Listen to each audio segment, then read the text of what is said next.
Hey guys, what's up? This is the Brick Duo. My name is K Bricks, and I'm with B Bricks here. And What's up, guys? today, we just want to do a little Lego discussion, a series of just different topics that come to our mind that I'm sure people want to know about. So today's topic of discussion is the top Lego themes of all time, and I think we're gonna maybe limit to the top three. But I mean, I'll go ahead and start, and I have to say that one of the best Lego themes of all time has to be the Creator Expert series. And I know it used to not be called just Creator Expert. It used to just be Creator. And when I was younger, more specifically, like the Buildings line was probably the best Creator Expert line I can think of. Yeah, they actually. I know if you go on like Bricklink, I think that a lot of the older sets are under sculptures. But you think back to sets like the older Volkswagen Beetle, the blue one. You think about the old Carousel, Eiffel Tower, those kind of sets, and even the London Tower Bridge before they sort of changed that over to the Create Expert. But I think those sculpture sets back in the day were really sort of, in my opinion, sort of the pinnacle of Lego creations at the time. I think if when you go to like Legoland and things like that, you see the huge structures and everything, and I think those mimic those pretty closely. I think one of the key features to that as well is the sort of open stud Hmm. design of them. I know if you think about a lot of the Creator Expert ones now, they're very polished and finished, a lot of smooth lines. Think about like the Opera House and things like that. A lot of the slopes being used there. But you think about something like the Volkswagen Beetle. I mean, that set, open studs, sort of gives it a raw taste and sort of gives a little bit of sort of a mock sort of feel, I would say as well. Right, right. And I'm the same way. I enjoy the open stud look to it. It's a little bit different than what they do now. It's maybe not as clean, but to me, it gets that real Lego feeling to it. And another set that I'm just looking at here that has that open stud vibe is that Lego Dragon set. I think it's Lego set 3724.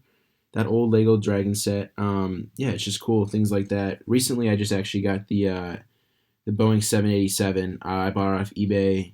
It was brand new in box. I believe I bought it for I think 160 or so, and it was one of those sets where it wasn't the most interesting build, and I didn't expect it to be just by the look of it.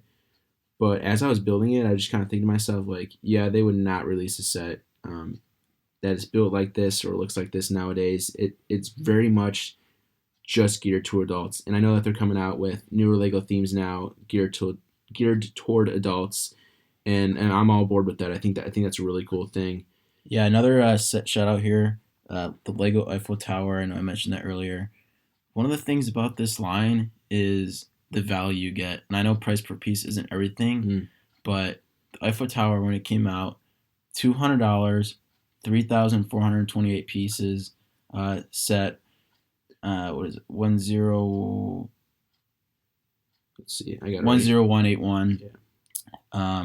And that thing was like over 3 feet tall. It's not, sometimes you get the sets and it's like, okay, yeah, there's a lot of pieces, but it's just like a small set.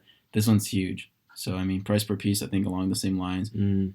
And Right. yeah, go ahead. I was saying too that these builds definitely aren't the most fun builds, but when you're done with them, they just look amazing.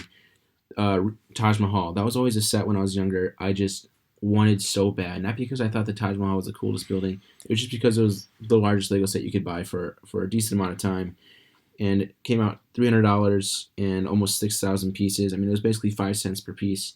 And I went ahead and purchased the re-release.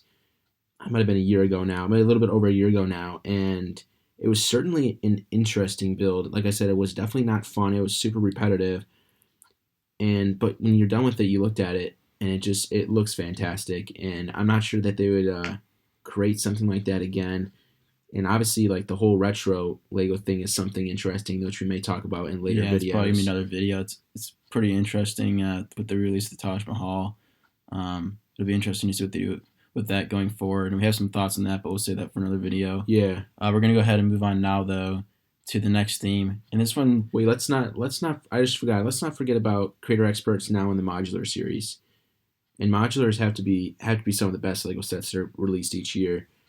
The first one I ever bought was Market Street, and I had Market Street for a long time. I sold it a couple years ago because the price was just so high on it on the resale market. But to me, it was an okay set, but it's probably the worst modular that's ever released. So I went ahead and sold it and bought other modulars with the money, some of the newer ones, and we basically buy all the new ones now. It's one of the best looking series. You just line them up, they sit on our shelf. They're just really good looking Lego sets. So I just wanted to give them a shout out too. That's definitely why Creator Expert is one of the best Legos themes of all time. And B Brooks, you're going to go ahead and get into the next one on your list. Yeah, so the next one on the list, without a doubt, has to be Lego Star Wars. Mm-hmm. Yeah. You know, this is a theme that for me is probably most iconic, and I would say I resonate with probably most, just as far as my entire sort of collecting journey. You know, it's been around since late '90s, still to this day, probably one of the most popular themes. Tons of new sets coming out each year, Right. and I think one of the lines we'd like to talk about specifically. Yeah. This line is definitely the one that is the first line I can remember thinking, I really want these sets. I'm going to save up for these sets, go to the store and buy these sets. It was kind of that time where I was like, I want all these Lego sets. It was kind of like my peak of Lego play sets, I guess you could say, you know. Right, and this was around the time when Episode 3 was coming out in theaters. I believe that was what, 2006 maybe. The movie came out in 2005. I'm pretty sure. Yes.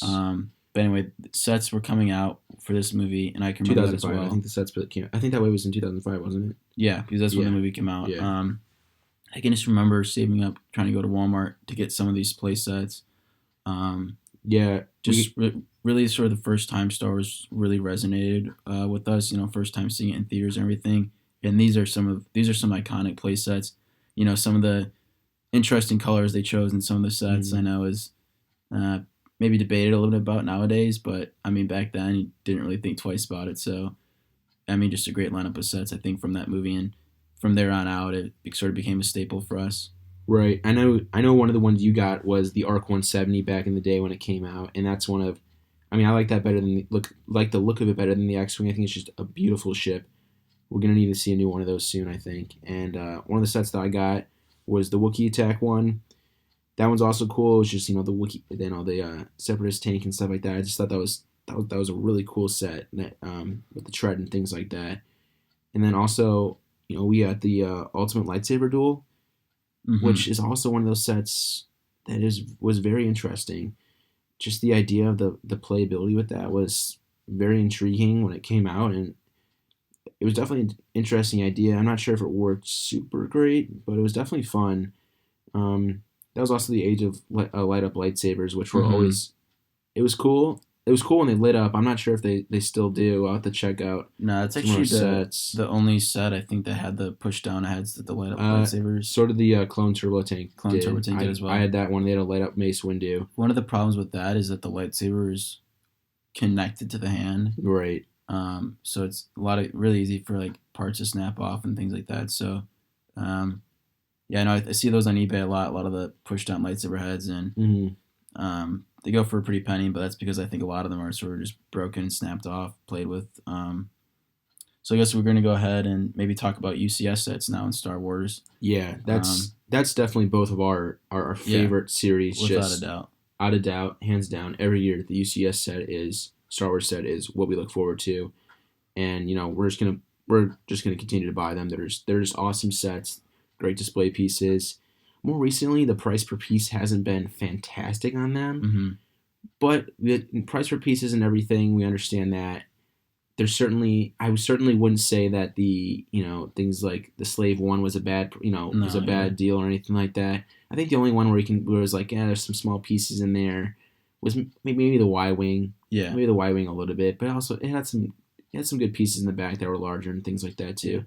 But you know, I think the only thing we can see from the series, maybe to improve it, like we say, is, you know, maybe add a couple cool minifigures for the stand. Something that just like really goes with the set that can sit on the stand. We were talking about that was one of the coolest parts about the new Hogwarts Castle that released. Right. Yeah, the $400 big Hogwarts Castle. Obviously, micro figure scale. However, you do get 4 minifigures from sort of I guess the head of houses or the creators of the houses back in the day, and those minifigures are going to probably be exclusive to this set. There's not really a reason for these to be released in any other set, unless for some reason they were in the Series 2 minifigures that are probably going to come out this summer. But at least they're exclusive minifigures. I know it's sort of random for them to come in this set, um, but I just think from the standpoint of having something to entice people to get the set without it being characters that people just want really bad. I think that this is a good way to sort of deal with that situation because you look at something like the UCS Falcon. When the figures came out, they were exclusive to the set, but as more sets got released and things like that, they ended up not being exclusive. So, I mean, you're buying an $800 set. You sort of want something that, I don't know, it's Right. something special, right? Right. Makes sense. Makes I don't sense. know what you're going to do. Maybe a Chrome CP throw, you know what I mean? Something like that. You just have to throw something in there that's like a little bit enticing, I think, when you charge $100 for a set. But at the same time, I mean, people bought it. I bought it too. So, I mean, you got to sort of save those special figs maybe for other occasions as well. Right. Right. And actually, a UCS set that we had bought recently, new inbox, was the 10030 Star Destroyer, back from, was it 2001, 2002? I believe 2002 it came out. Right, and that was an awesome build. It was really cool to build that this winter. We may talk about that in a different video. Yeah, we'll probably have a separate video on that. Right. Awesome set. They have the re-release of the one this year.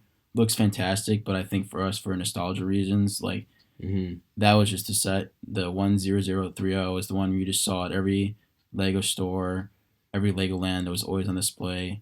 Just a really huge, massive set, really special, I think. And yeah, so for us, it was more of a nostalgia. We just wanted that despite the coming out with the new one this year. So it ended up being a good time to buy it too. We got it for a really good deal. So new in box, I mean, getting that for a good deal is basically impossible. So yeah, automatic buy for us, really. Yeah, for sure. I think that kind of wraps up the Lego Star Wars talk. Now maybe we could get into our last theme, and the last theme for best Lego themes has to be Lego ideas.